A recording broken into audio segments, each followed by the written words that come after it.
Senator Marcoleta is recognized. Thank you, Mr. Chair.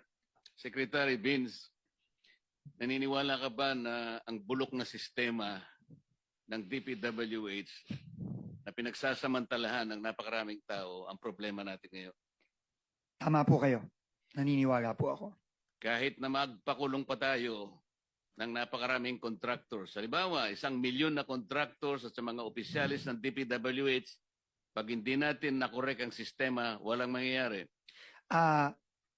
Partially agree po, Mr. Chairman, pero tingin ko importante din po na maipakita natin na may mananagot dahil po tingin ko ang isa sa pinakamatibay na deterrent sa nakikita nating nangyari ngayon is matakot po na may consequence po ang mga krimen na ginawa. Kasi po kung wala pong consequence, makikita po natin na ulit-ulit to. Pero tama po kayo. Kaakibat po nito, kailangan po ayusin din po ang sistema para hindi na po maulit ito.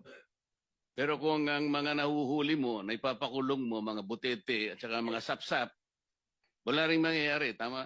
Tama po. Kailangan Tama po. malalaking isda ang mahuli natin. Tama po, Mr. Chairman. Alam po ba ninyo kung ibig sabihin ng PCMO? Opo, ito po ang project monitoring system na dapat ay gumagana sa loob ng Department of Public Works and Highways. Alam po niyo yung MYPS? Ano yung MYPS? Ito po yung, ngayon ko lang po na-encounter, pasensya na po, Mr. Chairman, pero sinabi po ng Multi-year Year project programming. scheduling. yes, ito po yung si schedule at pagpaplano ng mga iba't ibang proyekto over a longer period po. Alam po niyo yung Survey 123. Ano yun? Hindi ko alam. Alam Aalamin ko niyo po, yung Mr. Chairman. RBIA. Hindi ko po alam. Alam Aalamin ko po po. niyo yung SDM4.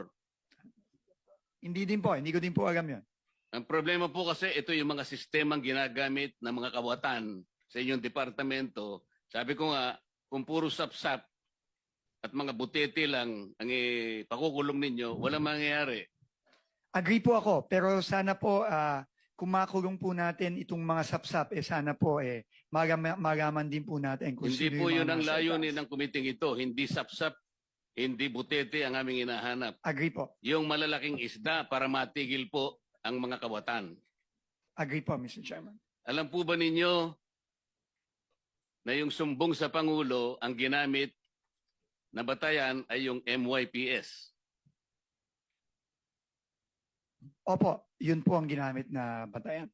Yun po ang ginamit na batayan kaya mali po lahat. Pati po ang committing ito ay na-mislead. Alam po nyo kung bakit? Po, Mr. Chairman. Ang MYPS po, ang ginamit dyan, puro initial na coordinates. Sana wag ka nang binubulungan muna niyan para na... Ako po bilang personal kong pangtulong sa committing ito, ako lamang po nakakita na ng halos 14 na discrepancy sa mga coordinates na ibinigay sa sumbong sa Pangulo.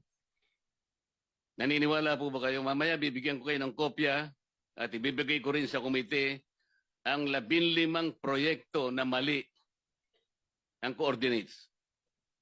Posible po yung sinasabi ninyo, Mr. Chairman, na may maling coordinates. Nakikita na rin po namin yan ngayon sa ongoing investigation namin. Yung Mr. sumbong Chairman. sa Pangulo ay mali at ang nakikita ko po riyan halos 100 o isang libong proyekto mali ang coordinates. Ibig sabihin, kahit ano pong gawin yung pag-iimbestiga, kapag hindi po ninyo sinolusyonan ito, lalo po kayong malalagay sa misleading situations.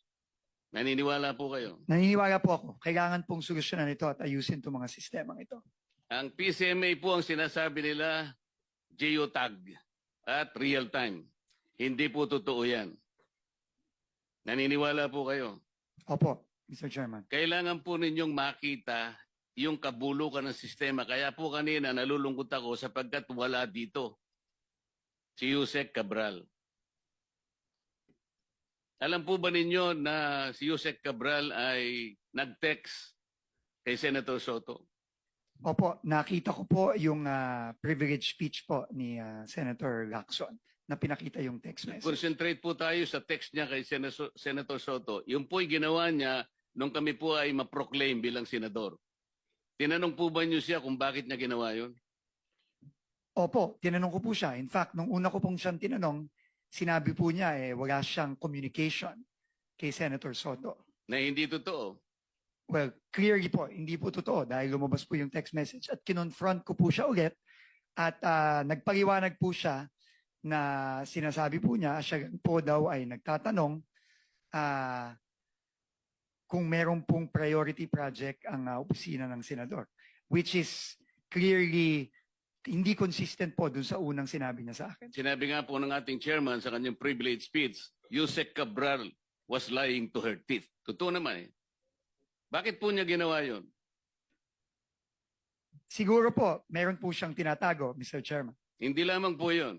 Nagpresenta siya, gusto niya sigurong masiyahan si Senator Soto sapagkat sa pag-aakala niya noon, Senator Soto kasi is a contender for Senate President. Tinanong niyo ba siya kung si Senator Soto lang ang tinext niya? Sabi niya, sana makita ko yung priority niyo, 500 million for now. Ibig sabihin, may trans pa yun eh. Alam po ba niyo kung meron pa siyang tinext na ibang senador sa ganun ding pamamaraan? Wala na po siyang sinabi sa akin ganun, Mr. Chairman. Naniwala Nag-usap naman po kayo na wala na siyang sinabi? Siguro ho, mahirap pong maniwala kung yung una ko Dapat parang sana tanong. po bago niyo inallow siya na mag-resign, ay talagang pinagtatanong, dito po kasi nakasentro yung sinasabi ko sa inyong talamak at bulok na sistema ng DPWH. Hindi po siya dapat makalampas doon eh. Sayang po. Pero sa mga susunod sanang pagkakataon, kailangan nakaharap siya rito dahil iisa-isahin ko sa kanya para po makita rin ninyo bilang kayo po ay bagong pinuno ng DPWH. Mamimislead po kayo sa napakaraming pagkakataon. Katulad lang po yung sinasabi ni Senator Amy kanina doon sa mga flagship projects, foreign assisted projects. Deliberately po niyang binabawasan yun eh. Nilalagay pa niyo sa convergence. Alam po ba niyo yung mga convergence projects ng DPWH? Opo, Mr. Chairman. Ano-ano po yun? Ito po yung mga proyektong katuwang ng DPWH ang iba't ibang ahensya Katulad po ng ano? ng tourism, ng DOTR, ng agriculture, Katuparan, DOTR, TRIP, DOT, Roll It, DTI, DTI. TICAS, PNP, DND. opo. Dito po nalalagay. Ano po ibig sabihin ng SSP? Hindi pa ho ako familiar sa SSP. Di rin kayo familiar sa CSSP, Hindi din po. STO. Hindi po. Yun nga po eh. Kailangan, hindi ko po alam ko naman fast learner kayo, pero kailangan magmadali tayo. Napakarami po nitong sistemang ito, dito po sila nagkakanlong. Hanggat hindi po ito yung binusisi natin at ang gusto po natin, ipahuli natin na lahat ng contractors, ipakulong po natin lahat ng 15 contractors, hindi po natin maayos ito. Hanggat Senator hindi Marcoleta, naayos yung kindly sistema. wrap up because you have 5 seconds left. Salamat po, Mr. Chair. Gusto ko po kayong tulungan, no, as an aside, ano.